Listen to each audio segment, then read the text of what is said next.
बिस्मिल्लाहिर्रहमानिर्रहीम। आज हम chapter 3 motion and force lecture number 2 start करते हैं और टॉपिक हमारे पास वेलोसिटी एंड एक्सेलरेशन है। सबसे पहले हम वेलोसिटी को देखते हैं कि वेलोसिटी क्या होती है। इससे प्रीवियस वीडियो में हमने डिस्प्लेसमेंट देखा था।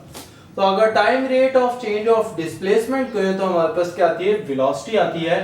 इसको ही हमने डिफाइन किया हुआ, the time rate of change of displacement is called velocity. तो इसका फार्मूला क्या होता है, v average is equal to displacement over time.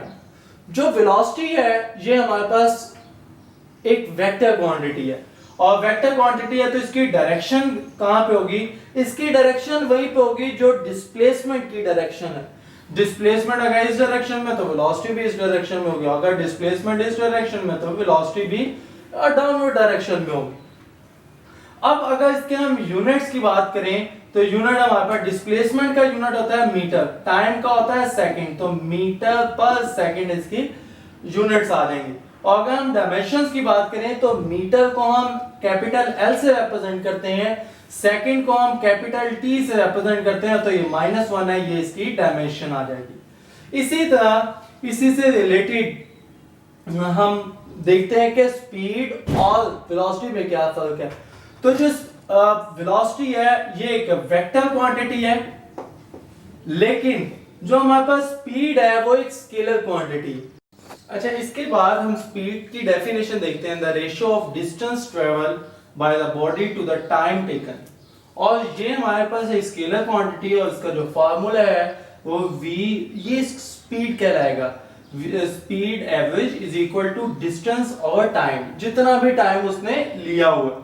उसके बाद ये हमारे पास एक स्केलर क्वांटिटी है, ये हमारे पास एक स्केलर क्वांटिटी है और स्केलर क्वांटिटी है और इसका यूनिट क्या होगा, अगर डिस्टेंस हमारे पास उसका यूनिट मीटर होता है तो टाइम का क्या होता है सेकंड, तो ये हमारे पास मीटर पर सेकंड होगा। और इसी तरह इसकी जो डायमेंशन होगी, मीटर को हम L से रिप्रेजेंट करते हैं, सेकंड को हम t-1 से रिप्रेजेंट करेंगे, तो हमारे पास L-t-1 इसकी भी डायमेंशन आ जाएगी। उसके बाद हम आते हैं टाइप्स ऑफ वेलोसिटी पे।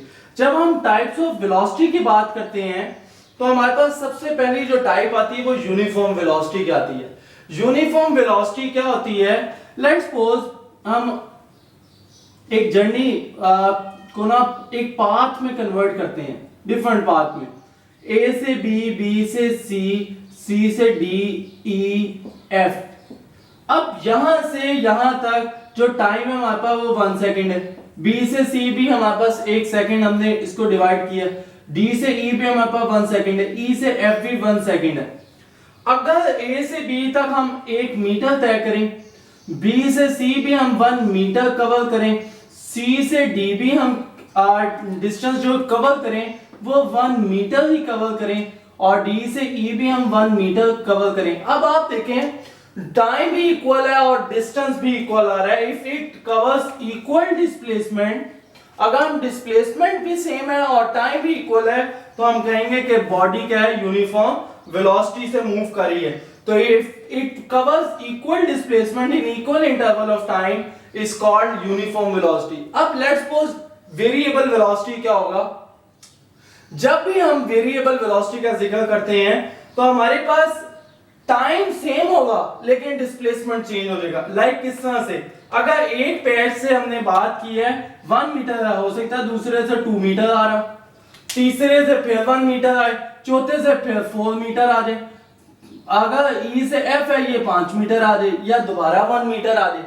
तो अगर equal displacement in equal interval of time नहीं है तो वो हमारे पास वेरिएबल वेलोसिटी होगी। तो अब हम उसको डिफाइन करते हैं, if a body covers different displacement in equal interval of time is called variable velocity. इसको हम क्या कहेंगे, वेरिएबल वेलोसिटी कहेंगे। अब उसके बाद आता है इंस्टेंटेनियस वेलोसिटी। लाइक हमारे पास जहां पे एवरेज वेलोसिटी की लिमिटेशन आती है वहां पे हम इंस्टेंटेनियस वेलोसिटी अप्लाई करते हैं। लाइक इसके एग्जांपल मैं आपको इस तरह से दूंगा, आप एक बॉल लें और बॉल को आप दीवार से मारें और दीवार से जब बॉल वापस आएगी तो आपका डिस्प्लेसमेंट क्या होगा, 0। जब डिस्प्लेसमेंट 0 होगा तो आपकी एवरेज वेलोसिटी क्या होगी, 0। अब इसका क्या मतलब है कि वेलोसिटी 0 हो गई। जब बॉडी या बॉल को हमने स्टार्ट किया था, फेंका था, उस वक्त वेलोसिटी थी, जब वो टकराई उस वक्त भी वेलोसिटी थी, जब वो वापस आई जब भी वेलोसिटी थी, लेकिन हमें एवरेज क्या मिली वेलोसिटी की, वो जीरो। तो उसके लिए हम क्या यूज करते हैं, इंस्टेंटेनियस वेलोसिटी का कॉन्सेप्ट। इंस्टेंटेनियस वेलोसिटी का जो कॉन्सेप्ट होता है वो हमारे पास होता है velocity measured at any instant, any particular instant of time। तो हमारे पास the velocity of the body measured at any particular instant of time। like अगर हमारे पास ये सर्कल है, अगर सर्कल में देखें कोई बॉडी पूरी रेवोल्यूशन कवर करके आ रही है तो उसकी एवरेज वेलोसिटी क्या होगी, जीरो। लेकिन यहां पे भी कुछ वेलोसिटी होगी, यहां पे भी होगी, यहां पे भी होगी, यहां पे भी, किसी पॉइंट पे भी उसकी वेलोसिटी होगी। तो वो वेलोसिटी हम कैसे निकालेंगे, उसकी पर्टिकुलर इंस्टेंट पे जाके, और पर्टिकुलर इंस्टेंट पे जाके जो वेलोसिटी निकालते हैं वो इंस्टेंटेनियस वेलोसिटी होती है। तो लिमिटिंग वैल्यू, या फिर हम इसको ऐसे भी डिफाइन कर सकते हैं, the limiting value of delta d over delta t as the time interval delta t following the time approaches to zero. Time approaches to zero का क्या मतलब है, लाइक यहां पे जो इंटरवल है वो 2 है या 1 है, लाइक 1 है, ये हमारे पास टोटल जो बॉडी ने कवर किया वो 1 सेकेंड है। अब हमने इस इंस्टेंट पे पहुंचना है, या हमने जहां से बॉडी स्टार्ट हुई है यहीं पे हमने जाना है।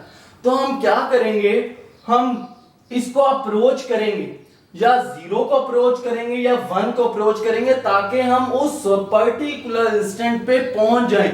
तो हम ये नहीं कह रहे कि हम 0 कर रहे हैं, हम अप्रोच कर रहे हैं। लाइक ये देखें, ये 0 है, और अगर हम ये कहते हैं 0.00001 है, तो हम अगर इस इंटरवल पे जा रहे हैं तो 0 को अप्रोच कर रहे हैं, ना कि हम 0 पे जा रहे हैं। तो हमारे पास जो डिफाइन होगा वो एक खास पर्टिकुलर इंस्टेंट पे जाके हमारे पास वो वेलोसिटी मेजर हो रही होगी। उसको जो हम रिप्रेजेंट करते हैं v इंस्टेंट, INS इंस्टेंटेनियस, और limit delta t approaches to 0 delta d over delta t। तो हमारे पास एक बड़ी अहम पॉइंट है last, when the average and instantaneous velocity are equal the body moves with uniform velocity। तो बॉडी जो मूव करेगी वो यूनिफॉर्म वेलोसिटी से होगी। इसके बाद हम एक्सेलरेशन पे आते हैं। हम स्टार्ट करते हैं एक्सेलरेशन। एक्सेलरेशन क्या होता है, the time rate of change of velocity of the body. Like हमारे पास जब डिस्प्लेसमेंट आया था उसके बाद वेलोसिटी आई थी, वेलोसिटी को हमने कैसे डिफाइन किया था, rate of change of displacement. अब हमारे पास एक्सेलरेशन आया है, एक्सेलरेशन को हम कैसे डिफाइन कर रहे हैं, the rate of change of velocity. तो the time rate of change of velocity of the body is called acceleration. और एक्सेलरेशन को हम डिफाइन करते हैं इसका मैथमेटिकली जो फार्मूला है delta we over delta T से। ये हमारे पास जो एक्सेलरेशन है ये एवरेज एक्सेलरेशन है। उसके बाद अगर हम इसका इंपॉर्टेंट नोट देखें, एक इंपॉर्टेंट नोट देखते हैं। नोट हमारे पास क्या है कि हमारे पास एक्सेलरेशन एक वेक्टर क्वांटिटी है। बेशक उसकी मैग्नीट्यूड चेंज हो, बेशक उसकी डायरेक्शन चेंज हो, हमारे पास जो एक्सेलरेशन है वो प्रोड्यूस होगा। यहाँ पे लिखा हुआ है as velocity is a vector, as velocity is a vector, so any change in velocity may be due to change in magnitude or direction, because vector quantity consists of two things, magnitude and direction. So it may be due to change in its magnitude or change in its direction, या फिर दोनों चीजें change हो सकती हैं। तो वहां पे हमारे पास एक्सेलरेशन प्रोड्यूस होगा। उसके बाद हम आते हैं टाइप्स ऑफ एक्सेलरेशन पे। जो फर्स्ट हमारे पास टाइप है वो एवरेज एक्सेलरेशन की है। एवरेज एक्सेलरेशन क्या होता है, the average acceleration during the time interval delta T is given है, लाइक टोटल वेलोसिटी और टोटल टाइम से अगर हम डिवाइड कर दें तो हमारे पास क्या आएगा, एवरेज एक्सेलरेशन आएगा। तो इसको हम डिफाइन करते हैं v2 v1 over delta T. अब v2 v1 क्या है, चेंज इन वेलोसिटी है, और चेंज इन वेलोसिटी को हम डेल्टा v से रिप्रेजेंट करते हैं। डेल्टा रिप्रेजेंट होता है स्मॉल चेंज के लिए, तो हमारे पास इसको रीड करते हैं डेल्टा, और ये किसके लिए यूज होता है, स्मॉल चेंज के लिए। तो delta v over delta t आपके पास एवरेज एक्सेलरेशन आ जाएगा। उसके बाद हम आते हैं यूनिफॉर्म एक्सेलरेशन पे। अगर कोई बॉडी यूनिफॉर्म वेलोसिटी से या equal velocity in equal interval of time में हमारे पास कवर कर रही हो तो उसको यूनिफॉर्म वेलोसिटी कहते हैं। तो उसको ही हम डिफाइन करते हैं, the velocity of the body changes uniformly, अगर उसकी चेंज ही क्या हो रही है, यूनिफॉर्मली हो रही है in equal interval of time, how short the interval में बी। जैसे अभी हमने वेलोसिटी में देखा कि हमारे पास टाइम सेम था और उसके दौरान जो उसका जो वेलोसिटी कवर हो रही है या डिस्प्लेसमेंट कवर हो रहा है वो सेम है, तो वो वहां पे हमारे पास एवरेज यूनिफॉर्म एक्सेलरेशन आएगा।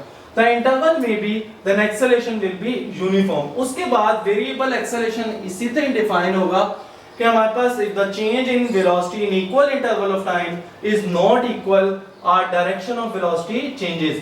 तो हमारे पास अगर उसकी डायरेक्शन चेंज हो जाए या मैग्नीट्यूड चेंज हो जाए या दोनों ही चेंज हो जाए या वेलोसिटी इटसेल्फ, अगर हम सिंपल वेलोसिटी की बात करें तो अगर वही हमारे पास चेंज हो जाए और टाइम इंटरवल हमारे पास सेम हो तो जब भी हमारे पास वेरिएबल एक्सेलरेशन आएगा। और इसका फार्मूला भी हमारे पास क्या होता है, सिंपल जो हमने delta we over delta T, ये हमारे पास इसका फार्मूला आएगा। उसके बाद इंस्टेंटेनियस एक्सेलरेशन क्या होता है, एक्सेलरेशन जिस हमने इंस्टेंटेनियस वेलोसिटी को डिफाइन किया इसी तरह हम इंस्टेंटेनियस एक्सेलरेशन को भी डिफाइन करेंगे। Acceleration of a body at a particular instant of time is called instantaneous acceleration. Like जहां पे हमारे पास एवरेज एक्सेलरेशन जीरो हो रहा है तो वहां पे एक्सेलरेशन तो जीरो नहीं हो सकता, वहां पे पर्टिकुलर इंस्टेंट पे अगर हम निकालें तो हमारे पास क्या होगा, इंस्टेंटेनियस एक्सेलरेशन आ रहा होगा। तो उसके बाद हमारे पास क्वांटिटी आती है पॉजिटिव एक्सेलरेशन की। कोई बॉडी हमारे पास पॉजिटिवली मूव कर रही है अपवर्ड तो हमारे पास क्या होगा, जो एक्सेलरेशन आएगा वो पॉजिटिव आएगा क्योंकि उसकी वेलोसिटी पॉजिटिव है, वो इंक्रीज हो रही है। तो हमारे पास if the velocity of a body is increasing तो हमारे पास क्या आएगा, पॉजिटिव एक्सेलरेशन आएगा। फिर हमारे पास आएगा नेगेटिव एक्सेलरेशन। अगर बॉडी डिक्रीज कर रही हो, लाइक डिक्लाइन कर रहा उसका, तो जब डिक्लाइन कर रही होगी तो हमारे पास जो वेलोसिटी होगी, लाइक यहाँ पे ये वाला जो एंड है ये v2 होगा, ये हमारे पास क्या होगा v1। v2 हमारे पास क्या है, कम है, v1 हमारे पास ज्यादा है। तो जब v2 माइनस v1 करते हैं तो आपके पास क्या आएगा, बाहर नेगेटिव साइन अपीयर आएगा जो रिप्रेजेंट करेगा डिक्रीजिंग या नेगेटिव एक्सेलरेशन को। इसको हम एक और दो नाम भी देते हैं, या तो रिटार्डेशन या डेस्लरेशन, डेस्लरेशन या रिटार्डेशन। अब अगर हम इसका एक सिंपल नोट देखें कि जहां भी इंस्टेंटेनियस वेलोसिटी सेम हो तो इसका मतलब है, ये नोट है कि अगर इंस्टेंटेनियस वेलोसिटी हर पॉइंट पे सेम आ रही है तो वहां पे एवरेज एक्सेलरेशन और इज इक्वल होगा वो किसके, यूनिफॉर्म एक्सेलरेशन। वो किसके इक्विवेलेंट होगा, यूनिफॉर्म एक्सेलरेशन। आज का टॉपिक हम यहीं पे कंक्लूड करते हैं। अगर मेरी वीडियो पसंद आई हो तो लाइक करें, शेयर करें एंड सब्सक्राइब करें।